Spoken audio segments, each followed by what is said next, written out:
those new to my channel, I am Neha Agrawal. I'm an alumnus of NTU Singapore and I studied and worked in Singapore for almost 3 years.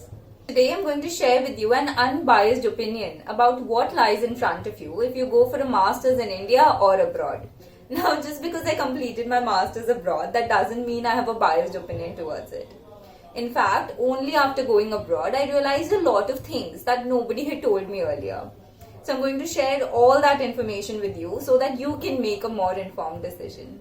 We will first talk about the cost of education and compare it between India and abroad. We will also discuss about job opportunities, the difference in education standard, work culture, and how your life will be after your masters, whether you choose to stay here in India or stay abroad. So let's begin. For most of us, our parents usually take care of our undergraduate tuition fees. And now to ask them to even fund our higher education is a luxury that all of us cannot afford. Therefore, considering the cost of education for our masters becomes an important concern. If you go for a master's in India, the cost of education is definitely going to be much less as compared to that abroad. Say you want to do an MTech in India, and even if you go to the top universities in India like the IITs, the maximum tuition fees that you have to pay is rupees 2 lakhs. While if you want to pursue an MS abroad, the fees usually starts from 15 lakhs and it can even go up to as high as 30 lakhs or even more. And this is when I'm not even including the cost of living. With the cost of living, your expenditure can easily be 4 to 5 lakhs more. But one thing that can save you from spending so much money is scholarships. So if you have a scholarship, your fees can be reduced considerably. In fact, I hear from some of my friends studying in Germany that they are almost studying for free because of their scholarships. Therefore, when considering your cost of education, do make your decision wisely. One of the main reasons why we wish to study abroad is for better job opportunities and higher salary, right? But is it always guaranteed that studying abroad will get us a good job opportunity? Well, not really. Studying abroad is a high risk, high return game, and there are a lot of factors at play here, like the country that you study in, the kind of university that you go to, or even the field of study that you belong to. Let me take some examples to share both sides of the coin with you. A lot of my friends from computer science, electronics engineering went to the US for their higher studies, and that too some of the top universities in the country like Georgia Tech or Columbia University or even Purdue University. And after their masters, they got into some of the best companies that their field had to offer, like Amazon, Microsoft, etc. So I would definitely say that a master's abroad was a game changer for their career and they should have not settled for anything less. But does a master's abroad always have a fairy tale ending? Not really. I also have friends who went to the US for masters in chemical engineering and they did not manage to get into some of the top universities. But due to peer pressure and because a lot of students were going abroad, they thought studying outside will help them as well. Even though their financial position was not good, they took that leap of faith. But after they finished their masters, they struggled for a long time to get a job. And after 2 years, they were finally able to fetch one. But those 2 years were very difficult for their career. So, where did they go wrong? The first thing that they did not know was sometimes good job opportunities are only available to people who graduate from good universities. And secondly, chemical engineering has less scope in US. US is known for its Silicon Valley and therefore tech opportunities are immense. But you cannot say the same for core engineering fields. While on the other hand, Germany is really well known for having job opportunities for core engineering fields, especially mechanical engineering. So doing a thorough research about the kind of field that you want to do your masters in and the opportunities available in that country is very important. Considering that studying in India is a low risk game. You don't invest as much money and with campus placements you are almost guaranteed that you will get a job somewhere or the other. And if you do your masters well, and that too from the top universities like IITs, you can even bag great job offers from some of the biggest companies in the country and kickstart your career without having to go abroad. Now, a lot of the times we argue that it's not for the job opportunity, but we want to study abroad because of the quality of the education. But that is sometimes a myth. if you are going for a coursework based program. So basically programs where you only have to attend classes without any thesis or research component. The education quality is at par with what is offered from some of the top institutes in the country.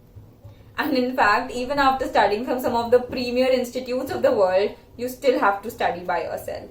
And this is not just my opinion, but opinion of a lot of my friends who studied abroad.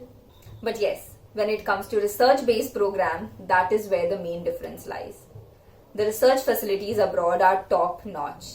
Most of the universities also have a lot of funding to conduct top-quality research.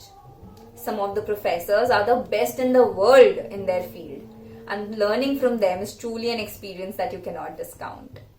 Personally for me, the research experience and the international exposure at NTU was what made it worth it, and not the classes that I attended.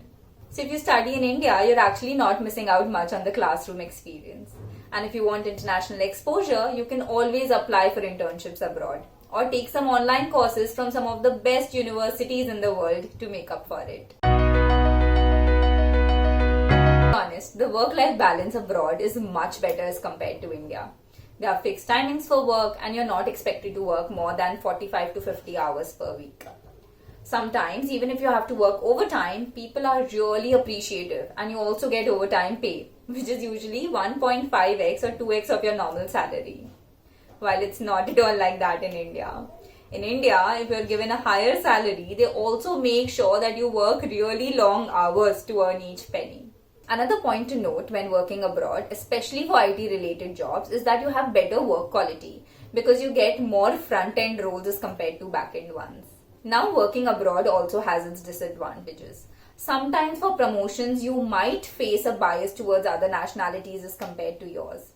Also, sometimes what happens is that you might face some visa issues even after you've gotten a job. So there's always a constant worry about the visa process as well. So, whether you're working in India or whether you're working in abroad, they both have their pros and cons and you have to live with it. Now, sometimes we have this question that what if we complete our masters abroad, but for some reason we are not able to get a job there and we come back to India. Will we get a higher salary then? The answer is no. Unless you completed your masters from the top universities in the world like Stanford or Harvard or MIT, your degree is going to be considered at par with what you have in India, and therefore the salary structure will also be the same. Another question comes to mind. Now, what if we do our masters abroad and work there for 1 to 2 years and then come back to India? Now we should definitely get high salary, right? We have international work experience, for crying out loud. Unfortunately, not even then. So what the Indian companies do is that they consider your current job position in the foreign company, and they might either give you the same job role here in their own company, or they might promote you by 1 level at max. And then whatever is the salary structure for that job position, you will get the same. To share an example with you, one of my friends did their undergrad from India, and after that they went to the US to complete their masters. Worked in the US for 2 years and then after that came back home. The salary that they got was 1/4 of what they were getting in the US. But would you say then that doing a master's was a foolish decision? Well, it's up to you to decide. If you look at this friend, he has a master's degree, which means that he already has postgraduate education. Secondly, the amount of money that he was able to earn in those 2 years and the amount of savings that he had was much more as compared to what he would have probably saved in 5 years when working in India. So, considering all this, you should then make your decision. If all this has really confused you, let's make this simple. Close your eyes and imagine, where do you see yourself in the next 5 to 10 years? Do you see yourself settling abroad and not in India? Well, if you want a high standard of living, earning money in international currency and visiting lots of foreign countries with not getting good Indian food and doing all the household chores by yourself, then I would say go for it. A master's abroad is the right choice for you and it's going to change your life completely from what you had back home. But if you're strongly grounded to your roots, you love being around your family and you love Indian festivals and food, and you feel that there is a lot of financial burden and uncertainty around studying abroad, then don't go. It is okay. and you don't have to be stressed by all the peer pressure. You can also have a great career even if you study in India. So guys, I hope the above information has given you some perspective about what lies ahead if you go for a master's in India or a master's abroad. I have tried to give you an impartial view as much as possible. And now, if you like this video, do hit the like button and subscribe to this channel. It will motivate me that I should make more videos like these about career decisions. Also, if you disagree with me or if you have any questions, please leave a comment below and I will try and clear your doubts. And now, wish you all the very best for your career ahead.